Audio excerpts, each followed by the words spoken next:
to the Eugene Tordo YouTube channel. I want to thank everyone who's subscribed so far. And if you haven't subscribed, go down there, subscribe. Hit the notification bell, all that good stuff.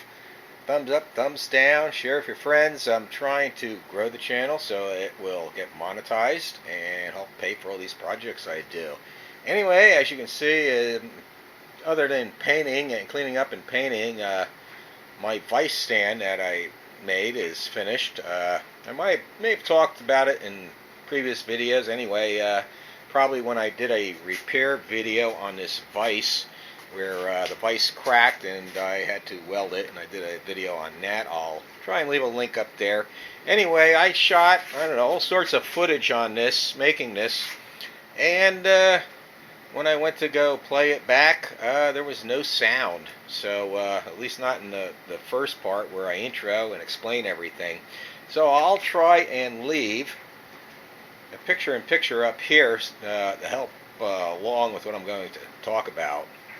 But basically, I'm trying to use up all my scrap metal around, and the reason I'm using it up is because I wanted to make a stand for this vise. This vise is usually going back out in my garage.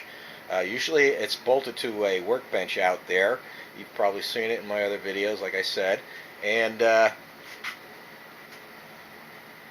it's the workbench it's bolted to isn't necessarily the sturdiest, and even if it was really sturdy, like when you use something like a recuperating saw, so you clamp in a piece of metal in here and you start cutting it, even with a hacksaw, everything just starts shaking all over the place. Anything you have on the table, stuff falls off, all that stuff.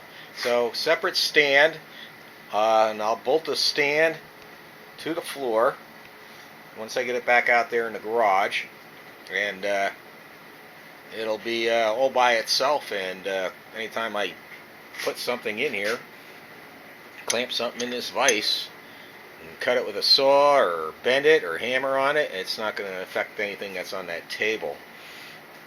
Now, what I did was I brought this stand here. I made that a long time ago. I actually use it for cleaning my wheels. I put the wheels on there, and then it just makes it easier to clean without having to bend over.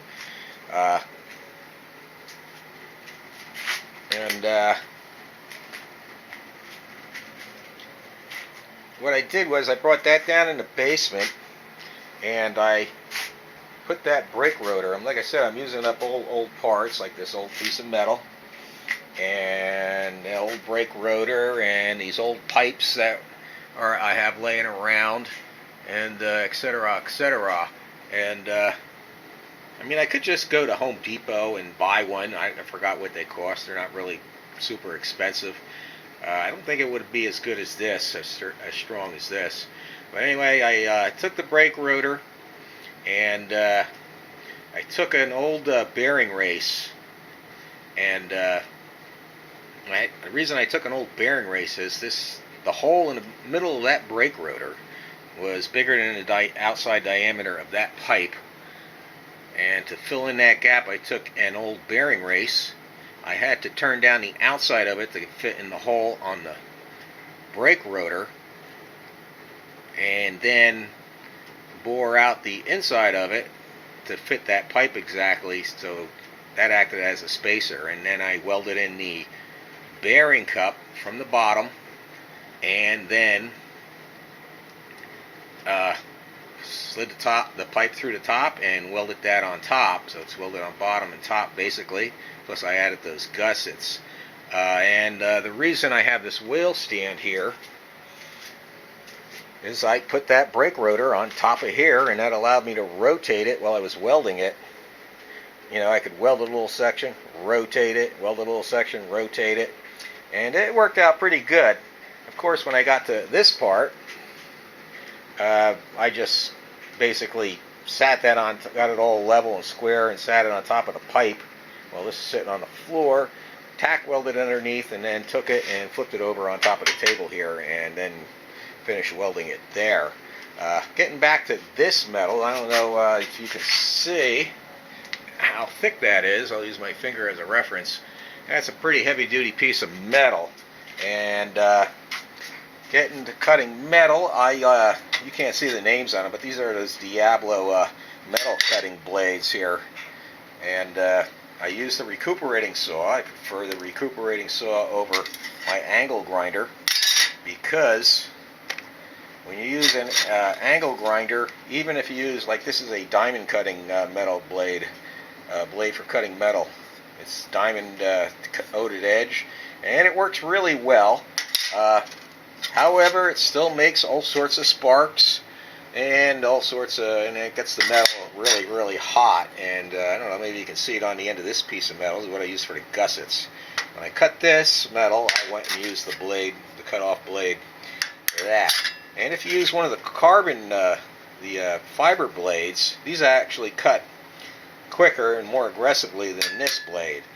But this will wear out really quick, and I'd have to probably went through at least 2 discs cutting these gussets, and also they make a lot of dust.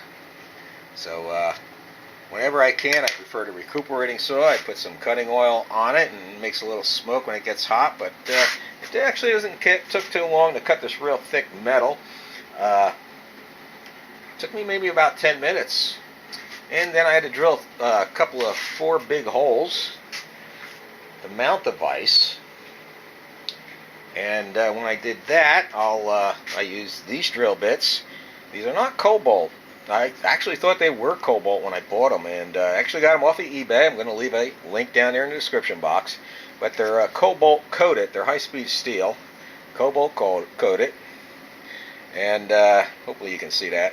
And this is a 11/16, so that's what I use for the holes on there.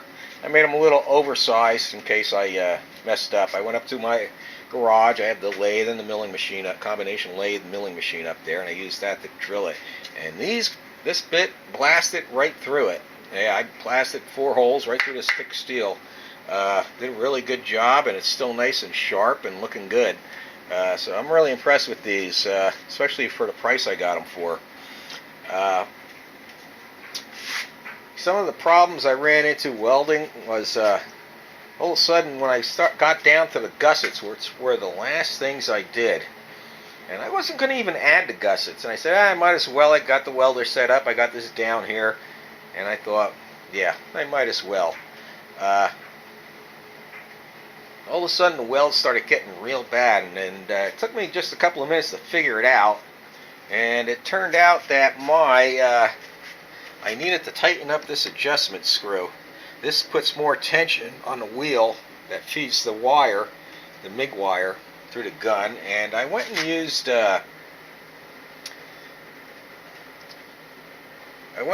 flux cord wire. Normally I prefer to use the gas. I got a clean, in my opinion, cleaner weld and less spattering. And I decided to use up some of this flux cord that I have. And I wish I used the gas. But according to this machine, you really can't go that as thick as no more thicker than 12 gauge when you use the gas. But I've used the gas on up to 1/4 inch with no problem. So I don't know what why they say once you get up to 3/16 and bigger to use the flux core. But I've used the gas on bigger stuff, and it worked well. I liked it better than the flux core, so maybe it doesn't get as good penetration or something, or the gas shielding doesn't work as well. Could be something like that. Any professional welders out there want to share their opinion, please do. I'm an amateur welder. I need all the help I can get. And in my welds, if you look at my welds, you can tell I'm an amateur welder. They're getting better. Every time I weld, I get better at it. So I could honestly say that.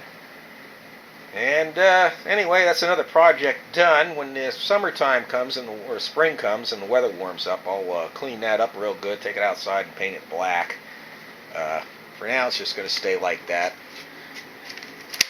So that's another project done.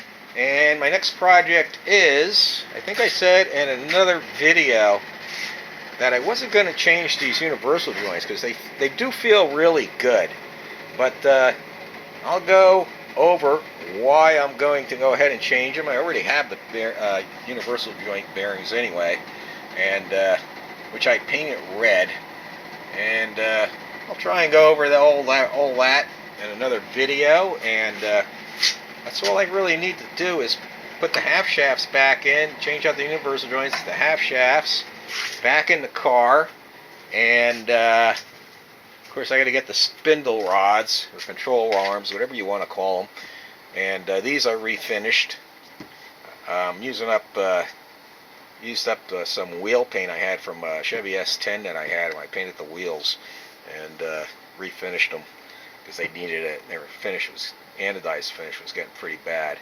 So upcoming video, that's what you'll see, and I hope you enjoyed this video, and got more projects yet. Like once I get the half shafts in and the spindle rods, that will finish buttoning up the differential install, and then I got to clean these mufflers up and get the exhaust back on. But before I do that, I might take the headers off and refinish them, and I may do them myself. We'll see.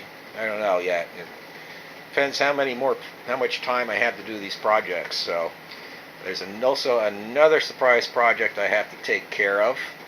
I have a coolant leak, and it's a surprise coolant leak because it only leaks in the wintertime.